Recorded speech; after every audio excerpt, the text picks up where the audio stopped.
բոլոր այն կոչերը, որոնք որ միտված էին նրան, որ Երևանի քաղաքապետարանի եկամուտները նվազեցվեն, մասնավորապես տրանսպորտի ոլորտում։ Սիրելիներս, դրանք ազդելու են հենց տրանսպորտի ոլորտի վրա։ Առաջին հերթին եւ օրինակի համար եթե այսօր մոտավորապես 2.7% ունենք մենք ավտոբուսներ, որոնք որ դուրս չեն եկել, այսինքն այդ ֆինանսական հոսքը այնքան է աճում, որ Երևանի քաղաքապետարանը ուղղակի ֆիզիկապես չկարողանա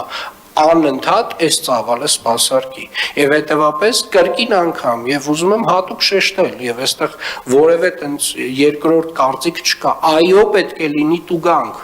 Այո հարային տրանսպորտից օգտվելու եւ չվճարելու համար պետք է գործի տուգանք։ Երևանի քաղաքապետարանը կամ Երևան քաղաքը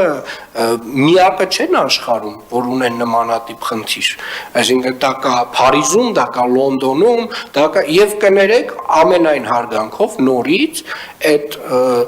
բոյկոտի շղարշի ներքո ուղակի կոծկելը անպատասխանատվությունը ես տենց չեմ ընդունում։ Դա անպատասխանատվություն է քաղաքապետարանի նկատմամբ, սեփական քաղաքի, սեփական քաղաքում ունեցած հանրային տրանսպորտի նկատմամբ, Երևան քաղաքում գազել չկա։ Երևան քաղաքում կան բարձրակարգ ավտոբուսներ, որոնք որ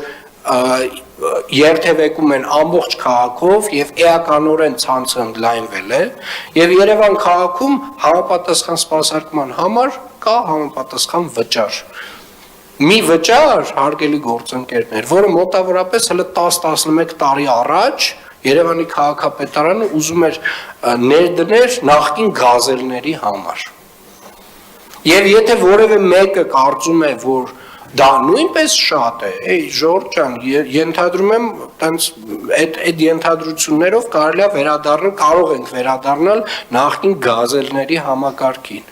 Որովհետև եթե մենք չենք ուզում, որ տրանսպորտի որակը փոխվի, հա, տենց կարանք մաշացնենք մինչև վերջ,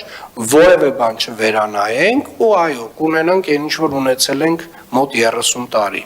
Եթե ուզում ենք մեր կյանքում որևէ բան փոխվի, այդ փոխվելու համար նաև համապատասխան միջոցներ են պետք։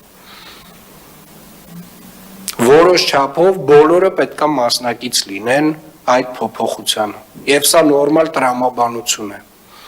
Եվ այո, ժամանակ առ ժամանակ հարգելիներս որոշ ծառայությունների վճարներ պետքա վերանայվեն, ինչքան էլ որ դա հաճելի չի։ Բայց կներեք 40 տարվա ընթացքում, ասենք, մի անգամ չպետք է վերանայվեն, որ ամբողջ տրանսպորտային համակարգը փոխվում է։ Ես կարծում եմ, որ դա շատ տրամաբանական փոփոխություն է, որ տեղի է ունեցել, եւ ազգային ժողովի մեր գործընկերների հետ, պարոն Գրիգորյան, խնդրում եմ ինտենսիվ աշխատել եւ նրանց խնդրել, որ մաքսիմալ ամենաարագ ընթացակարգով բոլոր օրենքներում փոփոխությունները տեղի ունենան։